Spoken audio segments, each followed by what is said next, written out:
गरिरहेका छौँ र यस वर्ष पनि हामीले वडा नम्बर 1 र 2 मा हरेक वर्ष हामीले विभिन्न वडाहरू छुट्याएर एकैचोटि सबै वडामा गर्दैनौँ।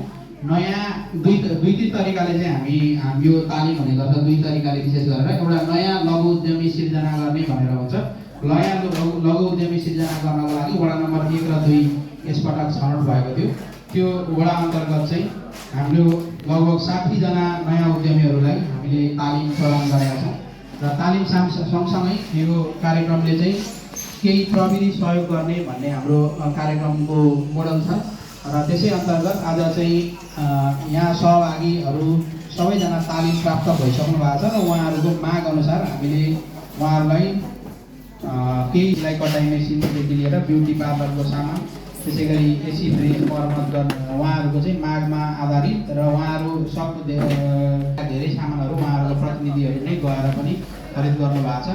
प्रविधि हस्तान्तरण भनेर यो चाहिँ तालिम भन्दा पनि सोझै आफ्नो व्यवसाय जसले चलाउँदै हुनुहुन्थ्यो भने उहाँहरूलाई केही सपोर्ट गर्नका लागि हाम्रो 2 नम्बर सदस्य तथा कार्यवाहक अध्यक्ष हुनुहुन्थ्यो लगायत कर्मचारी साथीहरू नगर प्रहरीहरू र आजको यस कार्यक्रममा सहभागी हुने सम्पूर्ण महिला दिदीबहिनीहरू यस इन्द्रनगर नगरपालिकाको प्रवक्ताको तर्फबाट म नमस्कार गर्न चाहन्छु। नमस्कार।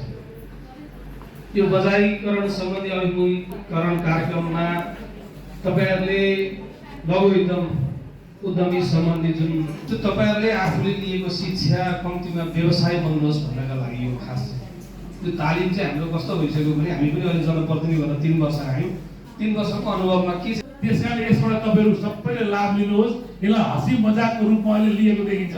तालिम लियो, घरमा मिसिन राखो, खिया पर्छ गरेर देखाइदियो, त्यसले कुनै अर्थ राख्दैन। नपरोस् आफै पेशा सिप व्यवसाय गर्न सक्नुहुन्छ भने नगरपालिकाले तपाईहरुलाई रोजेको छ। यो इन्द्रनगर नगरपालिकामा यति मात्रै हुन्छ तपाईहरु धेरै मान्छे पीडित हुन्छ, धेरैको व्यवसाय छैन, धेरैलाई अप्ठ्यारो छ।